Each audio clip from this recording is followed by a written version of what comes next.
Get born, get slapped, now get to school, be good at sports, always look cool, lift weights, be strong, know how to bite, stay out late, but be polite, now find a nice girl who'll say, I do, then have 3 kids who look just like you. It's Sunday morning on CBS, and here again is Charles Osgood. I'm afraid you'll have to wait until tonight's Super Bowl to see the rest of this new Dove commercial, not to mention all the other new ads. And now, a word from Mo Rocca on how advertising is changing. The Super Bowl, the suspense, the exhilaration, the unforgettable moments. Yes, we're talking about the ads.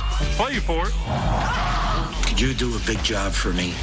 Everyone's a critic Super Bowl day. So the Monday morning quarterbacks not only reference the game, they reference the commercials.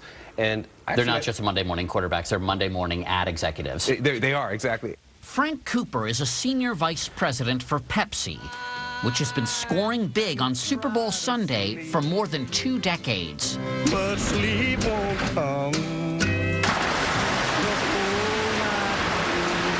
The company has historically ranked in the top 10 of USA Today's consumer-measured ad meter. Cooper says their secret is no secret at all. It's an advertising mantra. You have 30 seconds to tell a story that communicates your brand values, but also entertains people. Okay, but the iconic Pepsi Super Bowl ads usually involve a celebrity.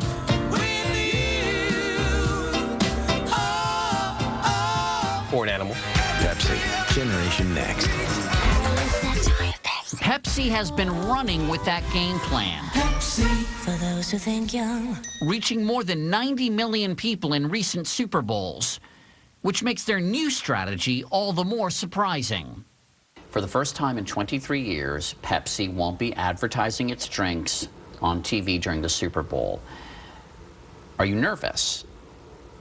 Not nervous at all. Okay, but 100 million people won't see an ad for a Pepsi beverage during the game. Absolutely right. However, millions of people will be interacting with the Pepsi brand in a way that we believe deepens the connection between that brand and consumers along a longer period of time. And how will they do that? Through an internet campaign called the Pepsi Refresh Project. The company will give away some $20 million to people and organizations with the best ideas for improving their communities. I hate to sound like a conspiracy theorist, but could this all just be a publicity stunt on Pepsi's part? In some senses, of course, it's a publicity stunt because it's being used to create publicity. Faris Jacob heads up digital advertising at the New York office of ad agency McCann Erickson, which is not affiliated with Pepsi. Jacob says that engaging consumers on the internet is a sign of the times. Consumers that have grown up with access to the internet have a more participatory relationship with media. It used to be the audience was kind of like Victorian children, seen and not heard. Increasingly, that isn't the case, and I think the most interesting creative work tends to understand this. In other words, Jacob says, TV commercials talk at you. The best online ads talk with you. If today's consumers want in on the creative process, there may be no better example than the Slap Chop. Hi, it's Fitz with Slap Chop. The 2008 infomercial for this food chopping gadget quickly became a digital dynamo. After it was edited by a viewer, not an advertiser, into a rap remix. On YouTube, this version now has more than 8 million hits. But this is kind of the ideal of what happens in an online world with advertisement. Absolutely, yes. It's getting all these free views, if you like, because of the remixes. But even in the internet age of free publicity, TV won't be signing off just yet. Bob Jeffrey is CEO of the ad agency JWT. I don't think TV will ever go away. I think it will always be part of the mix, but I think what we see now is, well, what's the integration between all of these pieces? If you can project in 5 years, will more of your clients be starting their campaigns online or on TV? Clients will always have a bias towards TV for 2 reasons. A, it's very efficient, so you can, you can reach the greatest number of people at a very efficient price, but also the medium of TV does lend itself to storytelling. And storytelling, says Jeffrey, is the heart of any successful ad campaign, which makes iconic commercials like those Pepsi Super Bowl spots timeless, right?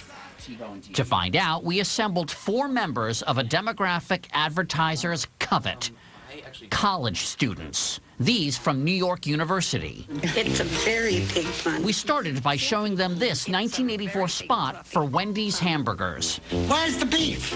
My mom talks about this commercial all the time, but I've never seen it. She's always going, "Where's the beef?" So it's like actually cool to see. Oh my gosh, you're so young. Where's the beef? At Wendy's, we... Does it work for you? I think anytime an old lady yells, "Where's the beef?" it's going to be funny. Funny. I'm not sure why. Want my Coke?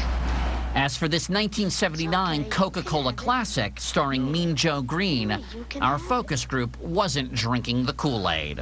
Okay. I laughed at the point where he started to drink the Coke. Why were you laughing? Because it was so, like, cheesy. I'm such a sap. That gets me every time. I love it. Hey, kid. You thought it was corny, cheesy.